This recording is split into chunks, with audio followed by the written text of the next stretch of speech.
नमस्कार, नमो बुद्धाय, जय भीम, जय पेरियार। साथियों, जागो पंच में आप सभी का बहुत बहुत स्वागत। जागो पंच आपके लिए लेकर आया है सच्ची रामायण की वो सीरीज जिसमें आप वाल्मीकि, तुलसी और अन्य ऐसे कथाकारों की कहानियों की पोल खोल सुनेंगे जिससे आप आश्चर्यचकित हो जाएंगे, क्योंकि इन लोगों ने हमारे समाज में अंधविश्वास और पाखंड को परोसने के लिए तरह तरह की भ्रांतियां फैला रखी हैं। एक पहला कि राम भगवान है और दूसरा वाल्मीकि रामायण एक अलौकिक पुस्तक है।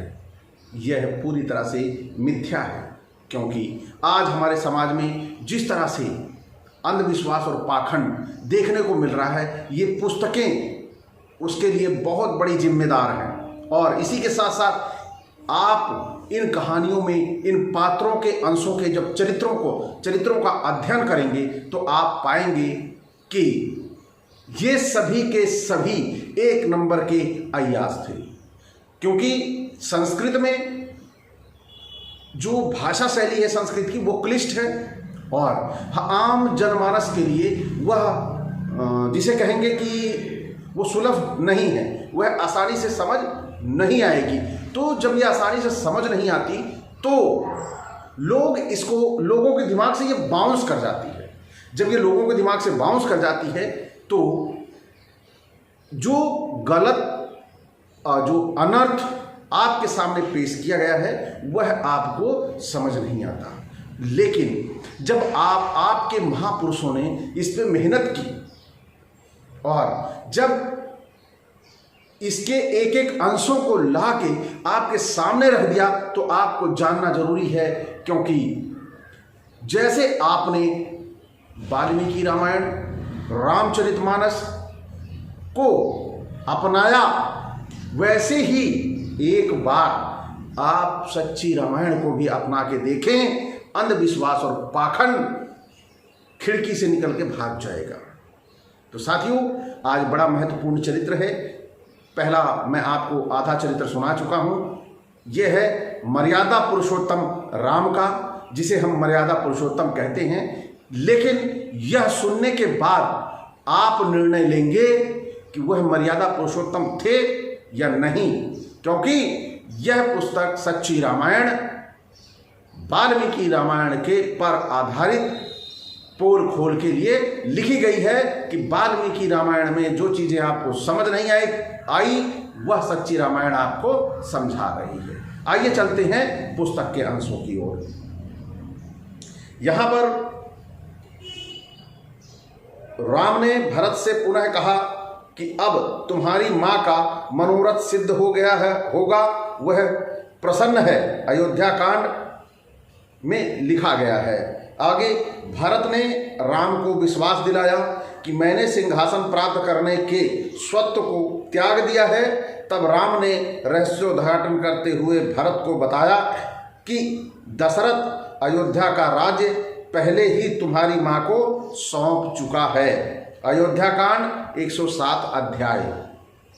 भरत वन में अयोध्या की राजगद्दी राम को सौंपकर और उसकी खड़ाओं से लेकर अयोध्या वापस लौटा।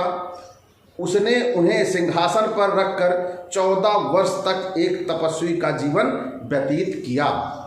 भरत इस चिंता में क्षीण काय हो गया कि राम 14 वर्ष के पश्चात भी अयोध्या में वापस न आएगा, अतः उसने चिंता में जलने की तैयारी कर ली।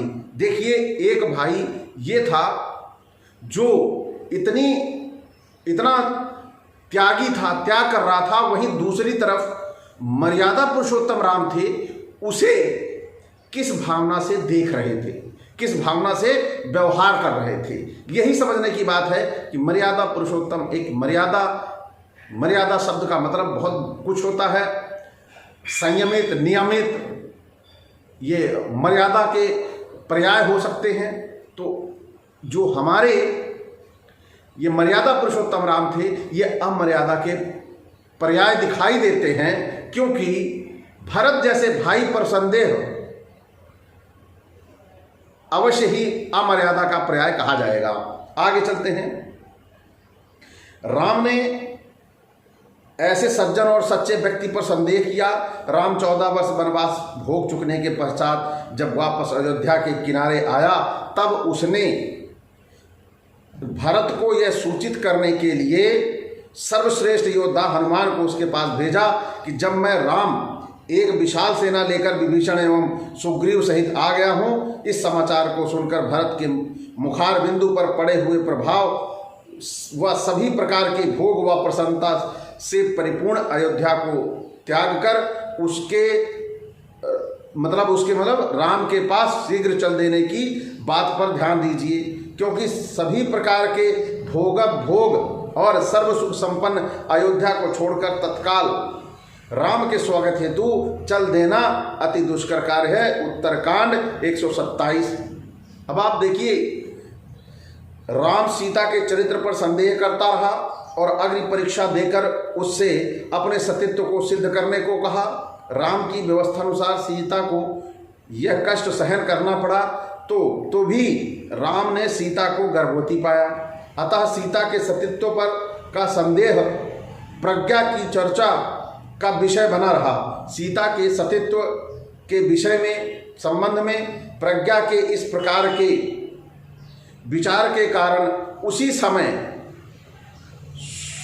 सीता को वन में छोड़ देने के अपने निर्णय को बिना सीता को बताए उसे गर्भवती दशा में ही जंगल में छुड़वा दिया।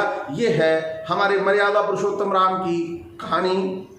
और ऐसी मर्यादा पुरुषोत्तम के विषय में जानकारियां आपको लगातार इस पुस्तक में मिलती रहेंगी, जो लगेगा कि वाकई आश्चर्यजनक है। हमारे मर्यादा पुरुषोत्तम इतने ये बोलेंगे इतने परोपकारी और बुद्धिजीवी थे, और वह विष्णु के अवतार थे।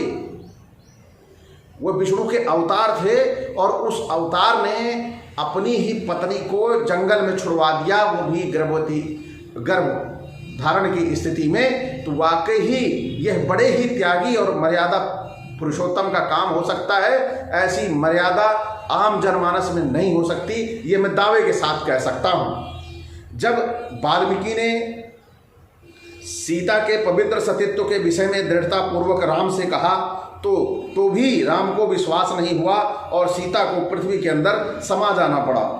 यह जानते हुए भी कि सुग्रीव व विभीषण अपने भाइयों को मारकर राजगद्दी पर अधिकार कर लेने के उद्देश्य से उसके पास आए हैं, फिर भी राम ने उन स्वार्थियों से मित्रता कर ली। यानी बाली को मारकर जब सुग्रीव चाहता था कि मैं वहाँ पर अपना राज्य स्थापित कर लूँ, अपना उस राज्य को पालूँ, यह राम को पता था, लेकिन उससे उन्होंने मित्रता कर ली। यानी धूर्तों से भी मित्रता करने में हमारे मर्यादा पुरुषोत्तम राम सबसे आगे थे।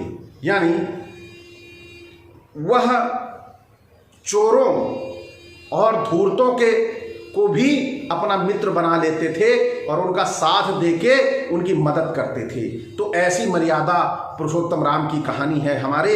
यह हमें बड़े ही आनंदपूर्वक सुननी चाहिए, बड़ी ही सुखपूर्वक सुननी चाहिए, क्योंकि इससे हमारा भवसागर पार होता है। तो ऐसे भवसागर पार होने के लिए सबसे ज़्यादा जरूरी है, यदि आप स्वर्ग को प्राप्त करना चाहते हैं तो सच्ची रामायण पढ़ें और सच्चे स्वर्ग की अनुभूति प्राप्त करें। आइए आगे चलते हैं। उसने विश्वासघाती भाई की भलाई के लिए उस बाली को छिपकर मारा, जिसने पीठ पीछे भी राम का अहित नहीं किया था। उस राम को जो बाली के सामने युद्ध करने का साहस नहीं कर सकता था, मूर्ख ब्राह्मणों द्वारा अत्यधिक प्रशंसा की गई, वह भी उसे एक शूरवीर मानकर। विभीषण द्वारा उसकी अधीनता स्वीकार कर लेने पर भी अज्ञानतावश राम ने अपनी बुरी भावनाओं तथा छल कपट को प्रकट कर दिया। राम ने भरत की प्रशंसा की कि भरत चाहे कितना दुष्ट व पापी क्यों न हो, किंतु उसके सदृश बड़े भाई का आज्ञाकारी तथा धर्म भक्त कोई नहीं है। इस प्रकार राम ने व्यंग्यात्मक ढंग से भरत को दुष्ट कहा। अयोध्या कांड 17 अध्याय। बाली को मारते हुए अपने इस कार्य को न्यायोचित बताते हुए राम ने बाली से व्याख्या की कि जहाँ तक जानवरों का संबंध है वहाँ धर्म का विचार नहीं करना चाहिए। तो भी राम ने बाली को इस कारण मारा कि वह चेतन जीव के समान व्यवहार नहीं करता था। बाली के प्रति आरोपित दोषों के प्रति उसे कुछ भी कहने का अवसर नहीं दिया गया। राम ने बाली को पूर्णतः सुग्रीव के स्वार्थपूर्ण कथनानुसार मारा।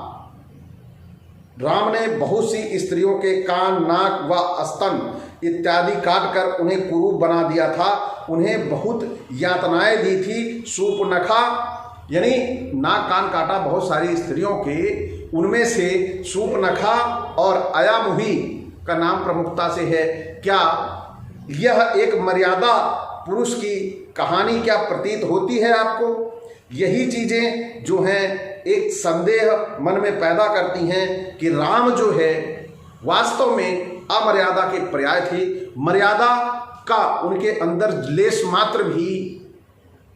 मात्र भी प्रभाव दिखाई नहीं देता है उनके चरित्र में। अगर हम सच्ची रामायण जो ये पढ़ रहे हैं, यह वाल्मीकि रामायण का आईना है, सच्चा आईना है। और इस सच्चे आईने में सुस्पष्ट होता है कि जो वाल्मीकि ने लिखा था और जो पेरियार जी ने लिखा था, वाल्मीकि जी ने लिखा होगा अपने समाज में एक कविताएं परोसी थी संस्कृत के माध्यम से, लेकिन लोग उसे अलौकिक मान बैठे और उसे अपना धर्म समझ बैठे। तो आइए आगे चलते हैं जिससे ये वीडियो ज़्यादा लंबा ना हो और आपको सच्ची रामायण का सच्चा ज्ञान हो जाए। राम ने बहुत सी स्त्रियों को मार डाला था। ताड़का और थदगाई दो नाम स्पष्ट रूप से लिखे हैं। राम ने कई अवसरों पर स्त्रियों को गालियां दी हैं। राम ने स्त्रियों के प्रति ऐसा कहते हुए उन्हें अपमानित किया है कि उन पर विश्वास नहीं करना चाहिए, उन्हें गुप्त भेद नहीं बताने चाहिए। अयोध्या कांड 100 अध्याय।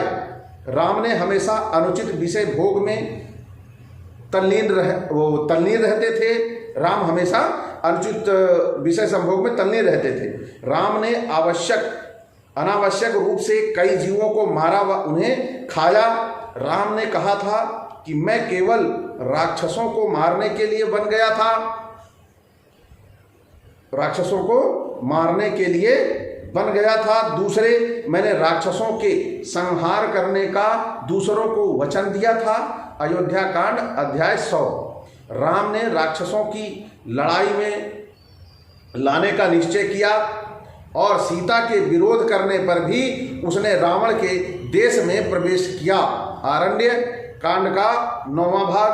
कुंभकर्ण से लड़ते हुए राम ने कहा कि लोगों से प्रेरित होकर मैं केवल राक्षसों का वध करने हेतु वन में आया हूँ। अरण्य कांड का 29वां अध्याय। स्वार्थपूर्ण राम से उद्देश्य से राम ने अयोध्या एवं कपटी सुग्रीव को व्यर्थ ही आत्मसमर्पण कर दिया कि मुझे स्वीकार करो, मुझ पर दया। राज्य पहले से ही विभीषण को देने का वचन देकर राम ने अंगद को रावण के पास यह सूचना देने के लिए भेजा था कि यदि रावण सीता को लौटा देगा तो मैं लंका पर चढ़ाई नहीं करूंगा और लंका उसके लिए छोड़ दूंगा। युद्ध कांड 18 अध्याय। भरत, कैकेयी, प्रजा व गुरु आदि सभी वन में राम के पास गए और राम से अयोध्या लौट चलने का आग्रह किया, किंतु हृदय राम ने उत्तर दिया कि मैंने अपने पिता के वचनों का पालन करने का निश्चय लिया है और मैं किसी का कहना नहीं मानूंगा। इस प्रकार उसने लौटने से इनकार कर दिया और उसी राम ने अपने पिता के वचनों का तिरस्कार करके अयोध्या का राजा बनना स्वीकार किया। दशरथ के प्रति भरत राजगद्दी का वचन। युद्ध कांड 130वां अध्याय। राम न केवल गद्दी प्राप्त करने का इच्छुक था बल्कि वह अपने पिता के वचनों के अनुसार वन जाने के समय से ही पिता के वचनों का पालन करते हुए वन में रहकर अयोध्या लौटने पर स्वयं राजा बनना चाहता था। राम को गद्दी पर बैठने की आशा, चिंता व इच्छा के अतिरिक्त कुछ ज्ञान न था। राम ने समय समय पर ये विचार अपनी बातचीत में प्रकट किए। तो साथियों, ये जो आज का एपिसोड है वह केवल 2-4 पॉइंट और हैं, वह खत्म हो जाएगा राम का। फिर आगे राम के विषय में लेखकों ने क्या कहा है वह अगला एपिसोड में आपके सामने प्रस्तुत करूंगा। तो अब यहाँ पर शूद्र होकर तपस्या करने के कारण राम ने शंभूक का कत्ल कर दिया था। उत्तरकांड 76 अध्याय। एक साधारण मनुष्य की भांति राम लक्ष्मण को एक नदी यानी गुप्तार घाट पर सरयू नदी में फेंककर स्वयं उसी नदी में गिरकर मर गया। 106 व 110 अध्याय उत्तरकांड का। तत्पश्चात राम ने विष्णु के रूप में अवतार लिया। संस्कृत श्लोक में वर्णन किया है कि राम ने अपने दाहिने हाथ को संबोधन करते हुए कहा था, क्या तू राम का अंग नहीं है? तूने बीमार ब्राह्मण पुत्र को जीवित करने के लिए एक निर्दोष शूद्र का बिना किसी हिचकिटाहट के निर्दयता पूर्वक वध कर दिया। संकेत, यदि आज राम सदृश राजा होते तो शूद्र कहे जाने वाले लोगों को यानी उपरोक्त घृणित कार्य को देखकर या सुनकर क्या मनोदशा होती। राम ने जो धनुष तोड़ा था वह शिव का था और पहले से ही टूटा था। देखिए अभिदहंस चिंतामणि नामक पुस्तक के पेज 157, 331, 571 आदि जो संख्याएं दी गई हैं। विभिन्न रामायणों और परशुराम के द्वारा समर्थन किया गया है कि जब राम ने धनुष तोड़ा था उस समय राम की अवस्था माता कौशल्या के अनुसार 5 वर्ष, पिता दशरथ के अनुसार 10 वर्ष और उसकी स्त्री सीता के अनुसार 12 वर्ष की थी। कुछ भी हो, विभिन्न कथाओं के अनुसार धनुष पहले से ही टूटा था। तो धनुष पहले से ही टूटा था, यह सुस्पष्ट था और टूटे हुए धनुष को राम ने तोड़ दिया। यह भी बड़ी अलौकिक कथा हमारे समाज में व्याप्त है, कही जाती है, सुनाई जाती है और हम लोग बड़े आनंदित होकर सुनते हैं कि वह अधिकतम उम्र सभी के अनुसार से, किसी के अनुसार 5 वर्ष है, किसी की उम्र 12 वर्ष है, सीता के अनुसार 12 है और 10 वर्ष दशरथ के अनुसार है। ये इतना छोटा बच्चा शिव का धनुष तोड़ देता है और इतना शक्तिशाली पावरफुल बच्चा होता है। यह बड़ा होकर अपनी पत्नी को जंगल में छोड़ देता है। तो ऐसे मर्यादा पुरुषोत्तम को की आराधना नितांत आवश्यक है। आंख बंद करके हमें पूजा करना चाहिए, उसने कुछ भी किया हो। भले ही वह अपने भाई को गाली दे, अपने भाई को मारे, अपने भाई को पीड़ित करे, लेकिन हमारा दायित्व बनता है कि हाँ, हम आंख बंद करके उनकी आराधना में मस्त रहें और अपना जीवन सफल बनाएं और भाव सागर को पार करके स्वर्ग को जाएं। तभी हमारा उद्धार होगा, अन्यथा हमारा उद्धार नहीं होगा। यही हमारी ये पुस्तकें हमें सिखाती हैं, क्योंकि अंग्रेज यह पुस्तकें हमारी नहीं पढ़ते, मुस्लिम हमारी पुस्तकें नहीं पढ़ते और जो यूनानी हैं, फ्रांसीसी हैं, डच है, ये सभी ये पुस्तकें नहीं पढ़ते और ये सभी के सभी भव सागर को नहीं जा पाते, क्योंकि उनको पता ही नहीं है कि राम कौन है और उन्हें पता ही नहीं है रामायण क्या है और हमारे भगवान को भी नहीं पता है कि ये यूनानी, फ्रांसीसी, डच मुसलमान कौन हैं, क्योंकि इन्होंने ब्रह्मांड बनाया और ब्रह्मांड पे बहुत सारे लोग आके रहने लगे और भी इनसे बड़े बड़े देवता थे जो इनकी पृथ्वी पर लाकर अपने लोगों को समाहित और स्थापित कर गए और इनको पता भी नहीं चला, आज तक नहीं जानते कि पृथ्वी पर ये लोग रह रहे हैं। तो ऐसे ईश्वरों की पूजा करना नितांत आवश्यक है हमारे समाज को और तभी जाके स्वर्ग की प्राप्ति होगी। तो साथियों, आज का ये वीडियो आपको कैसा लगा? अच्छा लगा हो लाइक करें और जो हमारे साथी नए हैं वह सब्सक्राइब कर लें। इसी के साथ बेल आइकन की घंटी दबाना ना भूलें, जिससे हमारी जो सच्ची रामायण के अगला भाग आ रहा है उसे आप तक, उसकी सूचना आप तक त्वरित से पहुंच जाए। इसी के साथ आपसे विदा चाहूंगा। नमस्कार।